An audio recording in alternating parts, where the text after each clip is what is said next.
So this is for you aspiring game developers and game designers. I'm gonna be talking about how to get into this industry because I hear people saying sometimes like they're like, look, this industry is kind of secretive. It's so hard to get into, and it's such a powerful and rich industry. I mean, thinking about how much money it makes, it just blows your mind, right?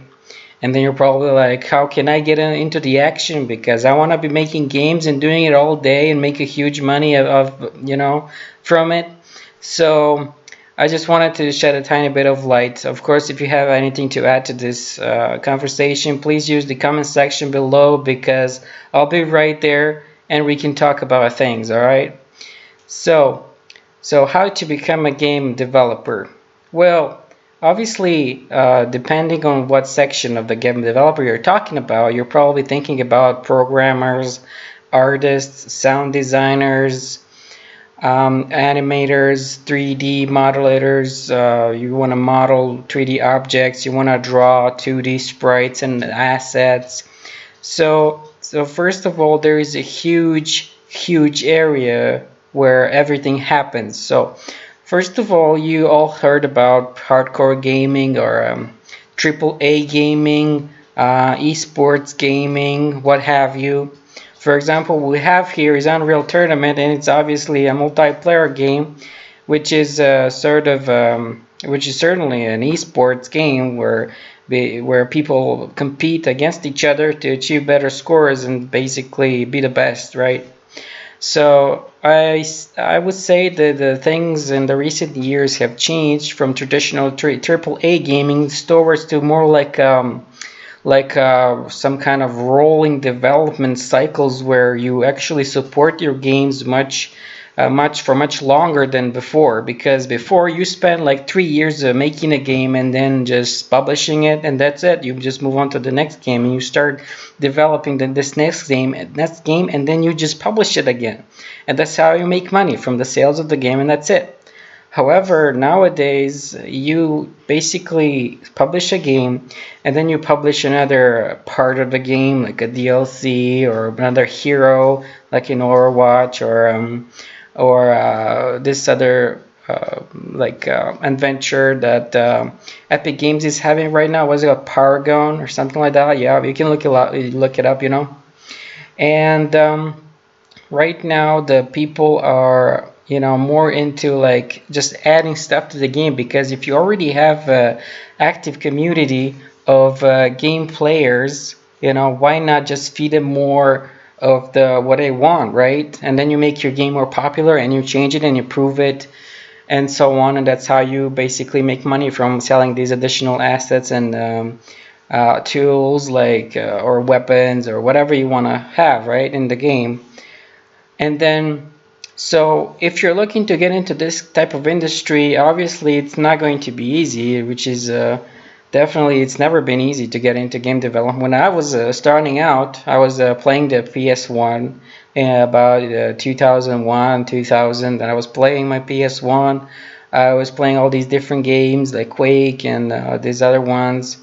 And I was like, wow, this is what I wanted to do, This is what I'm thinking about. And I've been thinking about it more and more every day ever since I started playing the PS1, I wanted to make games because I thought it would be so cool to do that.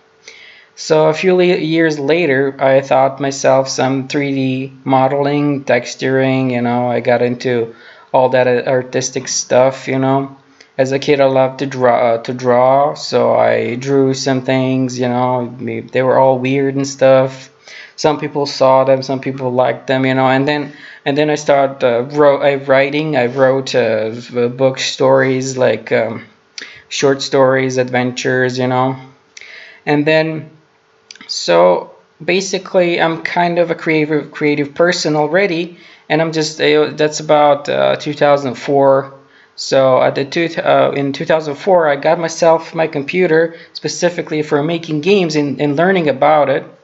And then in 2005, I made like a small top-down shooter, and it was all, you know, in-house production. Where in-house basically means like my own home in my own house. So I was at home, you know, I was nowhere, like no, not a company, nothing.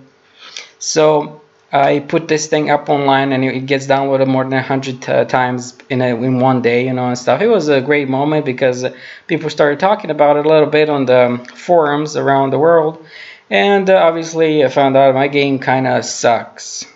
I sucked very much for a lot of people and stuff like that, and then I got into getting feedbacks and so on. And then way later, I helped like a bunch of companies, you know, do their 3D modeling, and then later I did some concept art, user interface designs for the mobile games and apps.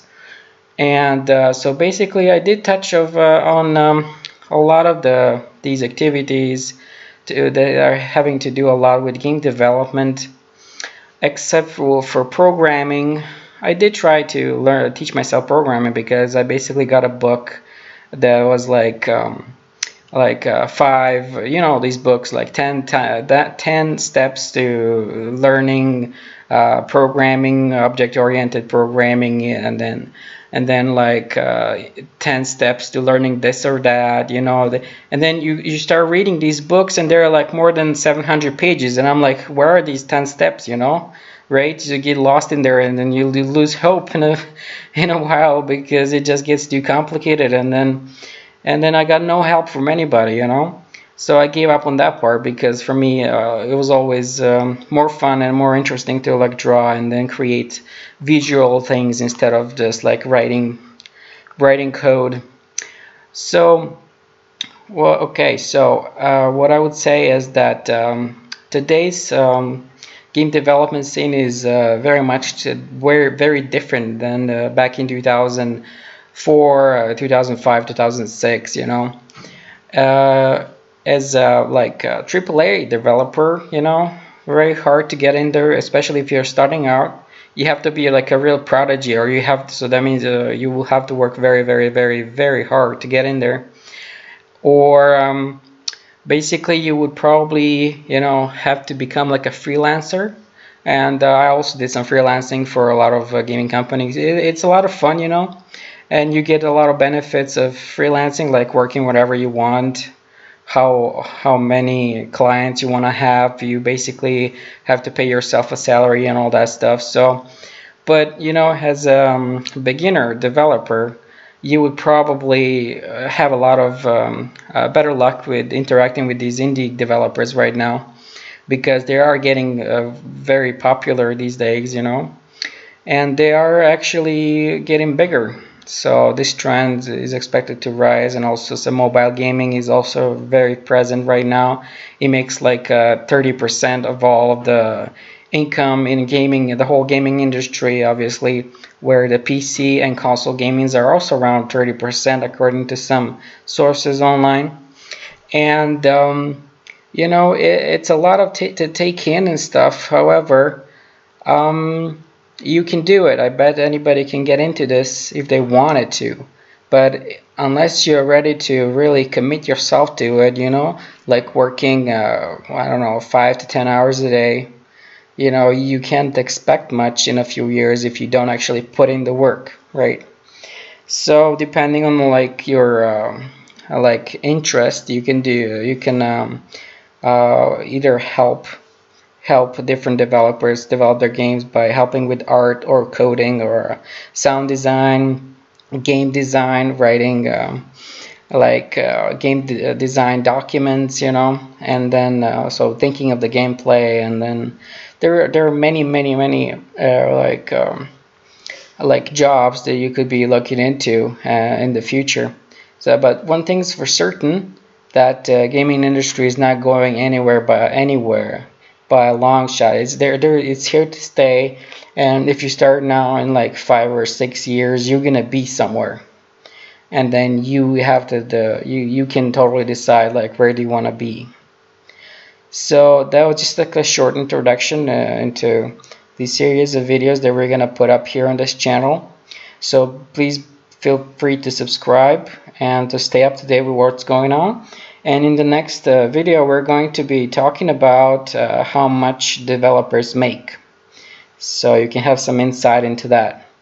So thank you for watching and have a great day.